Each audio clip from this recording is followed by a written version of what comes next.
गजाननं भूतगणाधिसेवितं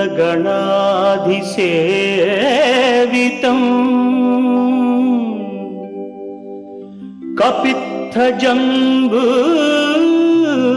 फलसारभक्षितम्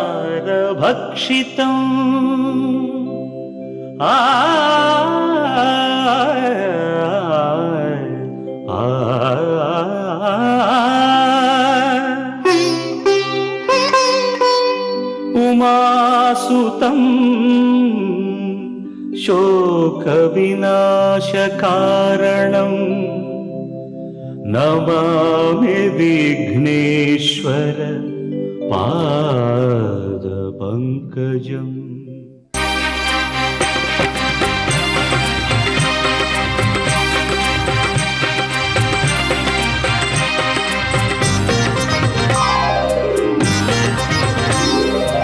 ओम श्रीनिवास ओम श्रीनिवास ओम श्रीनिवास ओम श्रीनिवास நாள்தோறும் உன்னை நான் பாட வேண்டும், நான் பாடவும் தன் அருளாசி வேண்டும். ஏழு ஸ்வரங்களுமே ராகம் இசைத்திடுமே, ஏழு ஸ்வரங்களுமே ராகம் இசைத்திடுமே. ஏழு மலை கரசே ஏழு மலை கரசே. ஓம் ஸ்ரீனிவாசா ஓம் ஸ்ரீனிவாசா ஓம் ஸ்ரீனிவாசா ஓம் ஸ்ரீனிவாசா.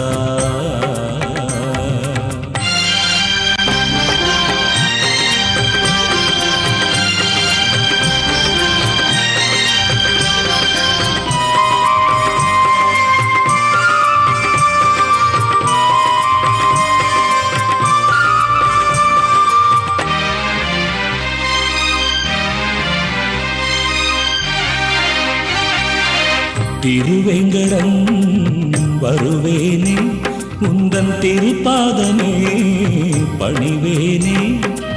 திருவேங்கடம் வருவேனே, உந்தன் திருப்பாதமே பணிவேனே.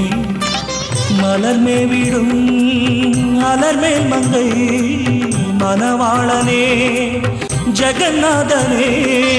மலர்மே விடும் அலர்மேல் மங்கை மணவாளனே ஜெகநாதனே. அழகான மலைவாசனே. ஓம் ஸ்ரீனிவாச ஓம் ஸ்ரீனிவாச ஓம் ஸ்ரீனிவாச ஓம் ஸ்ரீனிவாச.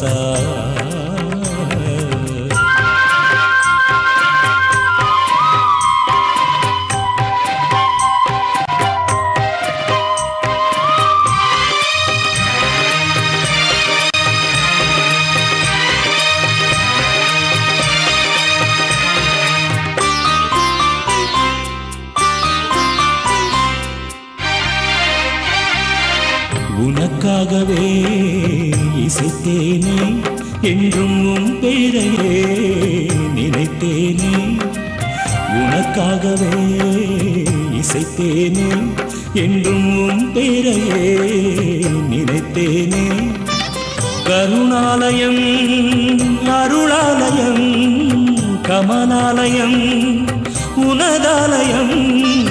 கருணாலயம் அருளாலயம் கமலாலயம் உனதாலயம். அருள்வாயே கோவிந்தா. ஓம் ஸ்ரீனிவாச ஓம் ஸ்ரீனிவாச ஓம் ஸ்ரீனிவாச ஓம் ஸ்ரீனிவாச.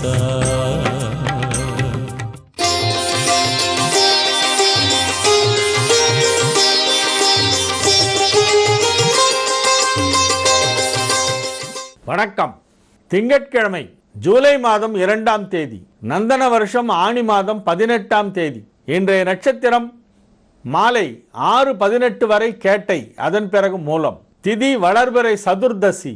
யோகம் சித்த யோகம். சந்திராஷ்டமம் மாலை 6:18 வரை மேஷ ராசிக்கு சந்திராஷ்டமம். அதன் பிறகு ரிஷப ராசிக்கு சந்திராஷ்டமம் ஆரம்பமாகிறது. மாலை 6:18 ஈவினிங் 6:18 PM மேஷ ராசிக்கு சந்திராஷ்டமம் முடிந்து ரிஷப ராசிக்கு ஆரம்பமாகிறது. ராகு காலம் காலை 7:30 மணி முதல் 9 மணி வரை, யமகண்டம் 10:30 மணி முதல் 12 மணி வரை, குளிகை நேரம் மதியம் 1:30 மணி முதல் 3 மணி வரை.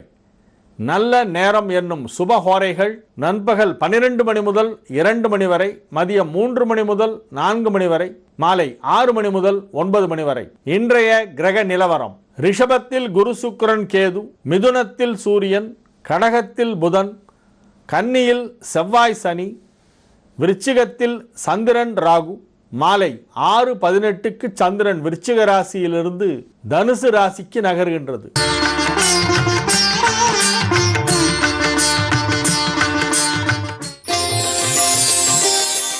மேஷ ராசிக்கு மாலை 6:18 வரையிலே சந்திராஷ்டமம் இருக்கிறது. கேட்டை நட்சத்திரம் முடிந்து மூல நட்சத்திரம் ஆரம்பிக்கும் பொழுது சந்திரன் விருச்சிகத்திலிருந்து தனுசிற்கு செல்லும். அந்த நிகழ்வு மாலை 6:18 நிகழ்கிறது. ஆகவே பகல் நேரம் கிரக நிலவரம் சாதகமாக இல்லை. முக்கியமான பணிகள் ஏதேனும் இருந்தால் அவற்றையெல்லாம் மாலை 6:18 பிறகு செய்வது உத்தமம். மாலை நேரத்திற்கு பிறகு மேஷ ராசிக்கு கிரக நிலவரம் மிகவும் சாதகமாக இருக்கிறது. பகல் நேரத்திலே உங்களுடைய அன்றாட கடமைகளை மட்டும் செய்து வரவும்.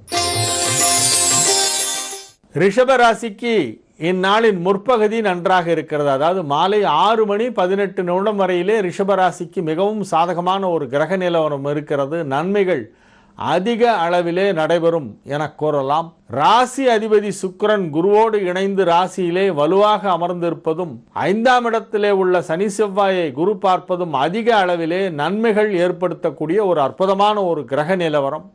எனினும் மாலை 6:18 சந்திராஷ்டமம் ஆரம்பமாகிறது ரிஷபராசிக்கு. ஆகவே முக்கியமான பணிகள் ஏதேனும் இருந்தால் அதை மாலை நேரத்திற்குள்ளாக பகல் நேரத்திலேயே செய்து விடுவது மிகவும் நல்லது.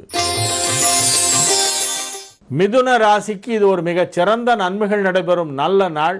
ராசிக்கு 6ஆம் இடத்திலும் 7ஆம் இடத்திலும் சந்திரன் இருக்கக்கூடிய ஒரு நாள் என்பதால் இந்நாளிலே நன்மைகள் அதிக அளவிலே நடைபெறும். மிகப்பெரிய முன்னேற்றங்களை எல்லாம் இந்நாளிலே எதிர்பார்க்கலாம். பணிபுரியும் இடத்திலே நல்ல தகவல்கள் வந்து சேரும். ஒரு சிலருக்கு பதவி உயர்வு அல்லது ஊதிய உயர்வு, புதிய சலுகைகள் போன்ற ஏதேனும் கிடைக்க வாய்ப்பு இருக்கிறது. நன்மைகள் மிகச் சிறப்பாக நடைபெறக்கூடிய ஒரு நல்ல நாள். மகிழ்ச்சியாக இருப்பீர்கள். தொழில் வளர்ச்சி, பொருளாதார வளர்ச்சி ஆகிய இரண்டும் மிகச் சிறப்பாக இருக்கும். ராசி அதிபதி புதன் ராசிக்கு 2ஆம் இடத்திலே இருப்பதால் தன லாபம் ஏற்படக்கூடிய ஒரு நல்ல நாளாக இந்நாள் விளங்கும். கடக ராசிக்கு இது ஒரு மிகச் சிறந்த நன்மைகள் நடைபெறும் நல்ல நாள். மாலை 6:18 வரையிலே ராசிக்கு 5ஆம் இடத்தில் ராகுவோடு இணைந்திருக்கும் சந்திரனை குரு சுக்கிரன் பார்த்து கொண்டிருக்கிறது. அதன் பிறகு 6ஆம் இடமாகிய தனுசிற்கு குரு வீட்டிற்கு சந்திரன் செல்கிறது. நாள் முழுவதுமே நன்மைகள் நடைபெறக்கூடிய ஒரு அற்புதமான ஒரு கிரக நிலவரம் அமைந்துள்ள நாள் என்பதால் நன்மைகள் அதிக அளவிலே நடைபெறும். இந்நாளிலே நீங்கள் மகிழ்ச்சியான நிகழ்ச்சிகளிலே கலந்து கொள்வீர்கள். உற்சாகமாக காணப்படுவீர்கள். நண்பர்கள், உற்றார், உறவினர் ஆகியோருடன் கலகலப்பாக பேசி உங்களுடைய பொழுதை மகிழ்ச்சியாக கழிக்கின்ற ஒரு நாளாக இந்நாள் இருக்கும். சிம்ம ராசிக்கு இது ஒரு மிகச் சிறந்த நன்மைகள் நடைபெறும் நல்ல நாள். ராசிக்கு 12ஆம் வீட்டோனாகிய சந்திரன் 4ஆம் இடத்திலே நீச்சம் பெற்று மாலை 6:18 வரையிலே குரு பார்வையில் இருக்கிறது. அதன் பிறகு 5ஆம் இடத்திற்கு செல்கிறது. பெரும்பாலான கிரகங்கள் இப்பொழுது சிம்ம ராசிக்கு வலுவான நிலையில் இருக்கின்றன. ராசி அதிபதி 11ஆம் இடத்திலே இருக்கிறது. ஆகவே நன்மைகள் அதிக அளவிலே நடைபெறக்கூடிய ஒரு மிகச்சிறந்த நாளாக இந்த நாள் இருக்கும். எடுத்த காரியம் அனைத்தையும் வெற்றிகரமாக செய்து முடிப்பீர்கள். மனதிலே மகிழ்ச்சி பிறக்கும். பொருளாதார நிலையிலே நல்ல முன்னேற்றம் ஏற்படுகின்ற ஒரு நல்ல நாள். கன்னி ராசிக்கு இது ஒரு அற்புதமான நன்மைகள் நடைபெறும் நல்ல நாளாக விளங்குகிறது. ராசிக்கு 3ஆம் இடத்திலே ராகுவோடு இணைந்து குரு சுக்கிரனால் சந்திரன் பார்க்கப்படுகிறது. லாபாதிபதி சந்திரனை தனஸ்தானாதிபதி சுக்கிரனும் தனகாரகனாகிய குருவும் பார்க்கிறது. ஆகவே பொருளாதார முன்னேற்றம் குறிப்பிட்டு சொல்லும்படி மிகச் சிறப்பாக இருக்கும். எதிர்பாராத விதமாக ஒரு சிலருக்கு திடீர் தனலாபம் கிடைக்கவும் வாய்ப்பு இருக்கிறது. பணப்புழக்கம் அதிகமாக இருக்கும். சுய தொழில் செய்பவர்களுக்கு அதிலே மிகப்பெரிய லாபம் கிடைக்கக்கூடிய ஒரு நாளாக இந்நாள் விளங்கும். துலா ராசிக்கு இது ஒரு மகிழ்ச்சியான நிகழ்ச்சிகள் நடைபெறும் நல்ல நாளாக விளங்குகிறது. ராசிக்கு 2ஆம் இடமாகிய தனஸ்தானத்திலே சந்திரன் ராகு சேர்க்கை, குரு சுக்கிரன் பார்வை என மிக அற்புதமான ஒரு கிரக நிலவரம் கொண்ட நாளாக இந்நாள் விளங்குகிறது. செய்தொழில் எதுவாக இருந்தாலும் அதிலே மிகப்பெரியது ஒரு முன்னேற்றம் ஏற்படுவதற்கான அறிகுறிகள் தென்படுகின்றன. நன்மைகள் அதிக அளவிலே நடைபெறுகின்ற ஒரு நாள் என்று இந்நாளை சொல்லலாம். அற்புதமான நன்மைகள் எல்லாம் நடைபெறுகின்ற ஒரு நல்ல நாளாக இந்நாள் விளங்கும். விருச்சிக ராசிக்கு இது ஒரு மிகச்சிறந்த நன்மைகள் நடைபெறும் நல்ல நாள். பாக்யாதிபதி சந்திரன் மாலை 6:18 வரை ராசியிலேயே இருக்கிறது. அதன் பிறகு நகர்ந்து 2ஆம் இடமாகிய தனுசிற்கு சென்று விடுகிறது. ராசிக்கு 2 சுப கிரகங்களின் பார்வை இருக்கிறது. நன்மைகள் அதிக அளவிலே நடைபெறக்கூடிய ஒரு நல்ல நாள். இந்நாளிலே உங்களுடைய தொழிலிலே ஒரு திருப்பம் ஏற்படும், முன்னேற்றம் ஏற்படும். பதவி உயர்வு ஒரு சிலருக்கு கிடைக்கலாம். 5 குடைவன் 7ஆம் இடத்திலே அமர்ந்து 7 குடைவனோடு இணைந்திருக்கின்ற காரணத்தினால் திருமண வயதில் உள்ளவர்களுக்கு இப்பொழுது திருமணம் நிச்சயிக்கப்படுகின்ற வாய்ப்பு மிகவும் வலுவாக காணப்படுகின்றது. இல்லறம் நல்லறமாக நடைபெறும். குடும்ப வாழ்க்கை மகிழ்ச்சிகரமாக இருக்கக்கூடிய ஒரு நல்ல நாள். தனுசு ராசிக்கு இது ஒரு நன்மைகள் நடைபெறும் நல்ல நாள். ராசிக்கு 12ஆம் இடத்திலே சந்திரன் இருக்கிறது. அது மாலை 6:18க்கு ராசிக்குள் வருகிறது. மாலை 6:18க்கு மூல நட்சத்திரம் ஆரம்பமாகிறது. அதுவரையிலே கேட்டை, காலையிலிருந்து மாலை 6:18 வரையிலே கேட்டை நட்சத்திரம். அப்பொழுது சந்திரன் 12ஆம் இடமாகிய விருச்சிகத்தில் இருக்கும். அதன் பிறகு மூல நட்சத்திரம் 6:18க்கு ஆரம்பமாகும் பொழுது சந்திரன் ராசிக்குள் வந்து விடுகிறது. அந்த பகுதியும் நன்றாக இருக்கும். இந்நாளின் முற்பகுதி பிற்பகுதி ஆகிய இரண்டுமே தனுசு ராசிக்கு ஓரளவு நன்மைகள் செய்யக்கூடிய ஒரு பகுதியாக இருக்கும். இந்நாளிலே நீங்கள் சில புதிய முயற்சிகளில் ஈடுபட்டு அவற்றில் வெற்றி காண்பீர்கள். மகர ராசிக்கு இது ஒரு நன்மைகள் நடைபெறும் நல்ல நாள். ராசிக்கு 11ஆம் இடத்திலே சந்திரன் ராகு சேர்க்கை ஏற்பட்டிருப்பது மிகப்பெரியதொரு யோகத்தை அளிக்கக்கூடிய ஒரு நல்ல கிரக அமைப்பாகும். லாபங்கள் அதிகமாக இருக்கும். பொருளாதார முன்னேற்றம் மிகச் சிறப்பாக இருக்கும். கலைத்துறையினருக்கு அதிக நன்மைகள் நடைபெறும். உணவுத்துறை சார்ந்தவர்களுக்கு மிகப்பெரிய லாபம் கிடைக்கக்கூடிய ஒரு நாளாக இந்நாள் விளங்குகிறது. அடுத்தடுத்து பல நன்மைகள் நல்ல தகவல்கள் வந்து சேருகின்ற ஒரு மிகச்சிறந்த நாள் இந்நாள். கும்பராசிக்கு இது ஒரு மிகப்பெரிய நன்மைகள் நடைபெறும் நல்ல நாளாக விளங்குகிறது. 6க்குடைய சந்திரன் 10ஆம் இடத்திலே நீச்சம் பெற்று குருவால் பார்க்கப்படுகிறது. பிறகு 11ஆம் இடத்திற்கு மாலை 6:18க்கு வந்து விடுகிறது. ஆகவே நன்மைகள் அதிக அளவிலே நடைபெறக்கூடிய ஒரு நல்ல நாளாக இருக்கும். ஆரோக்கியம் சிறந்து விளங்கும். பொருளாதார நிலையிலே நல்ல முன்னேற்றம் ஏற்படும். குடும்பத்திலே மகிழ்ச்சியான நிகழ்ச்சிகள் நடைபெறும். உங்களுடன் பகைமை பாராட்டி கொண்டிருந்தவர்களெல்லாம் நட்புக்கரம் நீட்டுவார்கள். எதிர்பாராத சில திடீர் திருப்பங்கள் ஏற்பட்டு மனதிலே ஆறுதலும் அமைதியும் ஏற்படும். மீன ராசிக்கு இது ஒரு மிகச்சிறந்த நன்மைகள் நடைபெறும் நல்ல நாள். ராசிக்கு 9ஆம் இடத்திலும் 10ஆம் இடத்திலும் சந்திரன் சஞ்சரிக்கின்ற ஒரு நாள் என்பதால் நன்மைகள் அதிக அளவிலே நடைபெறும். அதிலும் வளர்பிறை சந்திரன் 9ஆம் இடமாகிய பாக்யஸ்தானத்தில் இருக்கிறது. 5 குடைவன் 9ஆம் இடத்திலிருந்து குருவால் பார்க்கப்படுகிறது. ஆகவே மிகப்பெரிய நன்மைகள் நடைபெறுகின்ற ஒரு நல்ல நாளாக இந்நாள் விளங்கும். மாலை 6:18க்கு சந்திரன் 9ஆம் இடமாகிய விருச்சிகத்திலிருந்து 10ஆம் இடமாகிய தனுசிற்கு மாறிவிடுகிறது. அப்பகுதியும் நன்றாக இருக்கும். நன்மைகள் அதிக அளவிலே நடைபெறுகின்ற ஒரு நல்ல நாள். ஒரு சிறிய இடைவேளைக்கு பிறகு பரிகார ஸ்தலங்கள் பகுதியிலே நட்சத்திரங்களின் ஆலயங்களை பார்ப்போம். கந்தக்கோட்டம்னா உடனே நம்ம சென்னையில் இருக்கக்கூடிய முருகன் கோவில் தான் எல்லாருக்கும் நினைவுக்கு வரும். இதை குமரக்கோட்டம் என்று சொல்வார்கள். காஞ்சிபுரத்தில் இருக்கின்ற முருகன் கோவிலை